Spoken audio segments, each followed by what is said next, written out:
Warning, this video contains Nigel Farage. People who aren't even particularly involved in politics, who might just be passing by. There is one main story today, and it's that you're not standing.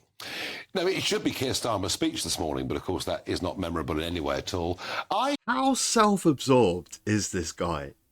He is a pure narcissist. He honestly believes that the world revolves around him.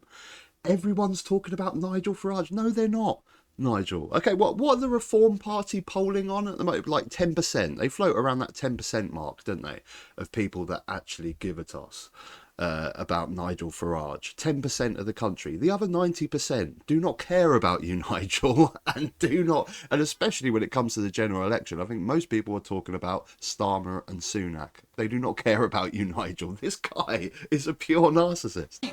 Look, I have always said that there'll be a moment when I throw my hat in the ring fully into British politics. I've also said age 60, I've got one more card to play, and it's about when I play it. I had, to be honest with you, put in place some preparations to launch next week. I wonder whether the Conservative Party found out about it. I think the sense of panic that we saw yesterday, the badly prepared speech, might perhaps have prompted it a little bit. To be clear, you were about to launch a campaign to stand as an MP next week. Absolutely. Absolutely. Where were you going to stand?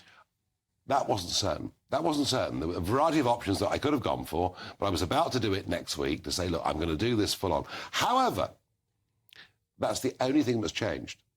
The fact that I won't be standing has changed. Am I going to be campaigning? Yes. Am I backing Richard Tyler? But what's changed? So you were planning on standing last week. The election has been called early. What's stopping you from standing now? Again, the narcissism from this man that he thinks the Conservative Party revolve around him and whatever he does, they react. What's stopping you from standing, Nigel? Because I don't think it's got anything to do with the election being called early, and it's probably more to do with the fact that you've lost 7 times when you've run. You've tried to become an MP 7 times, Nigel. 94, 97, 2001, 2005, 2006, 2010, 2015. And most notably in 2010 in Buckingham when, you lost to a popular John Bercow, but you also lost to an independent called John Stevens, who just so happened to be a dolphin. So actually, Nigel, I think the fact that you're not running has got nothing to do with the fact the election was called early and the fact that you don't want to be humiliated yet again by losing an 8th time. Nigel, I have to say, there was a significant part of your note that you wrote this morning that got a lot of people who are big fans of yours riled up a little bit. And that was the suggestion, the implication, that the United States of America election matters more to you than the United Kingdom general election. No, the American election doesn't matter more to me, it matters more to us.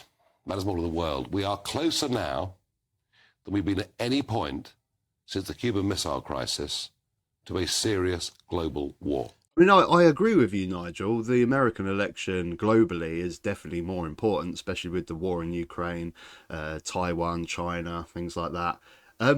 But the thing I can't get my head round is how you think that the Republicans are suddenly all round the table at the moment in America going, oh, how can we win this election? How can we win this election?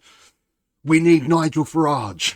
We must have Nigel Farage. What impact are you going to have in America, Nigel? Do you think you're going to go over there and win the election for the Republicans? No one knows who you are. Okay, I concede you may have some influence over in this country. You could possibly win a seat in Parliament if you stood in this country, but you will have 0 impact in America.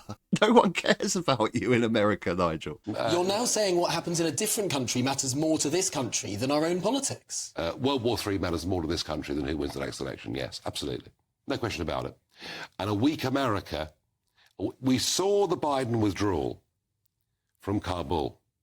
We saw the Taliban taking back over. That was followed by Putin invading Ukraine. The Chinese now rattling their sabers over Taiwan. We're in a very bad place.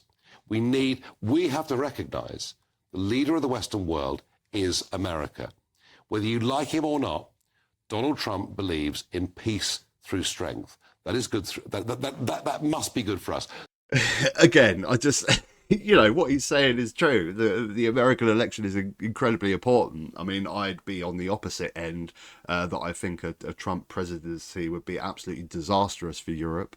If he takes funding away from Ukraine and Russia take over the whole of Ukraine, that would be disastrous for Europe.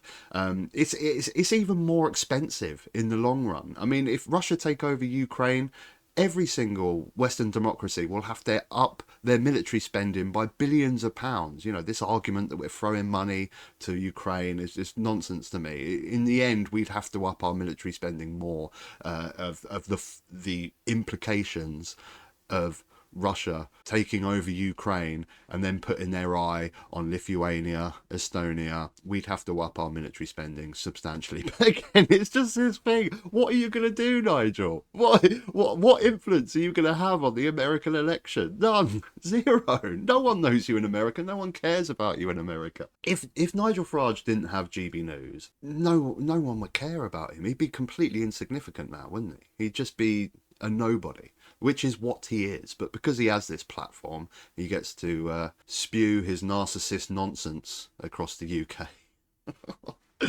Oh dear. If you like the video, click a like. If you haven't subscribed, you can subscribe up top. There'll be another video. You can check that out as well. Till next time, take care.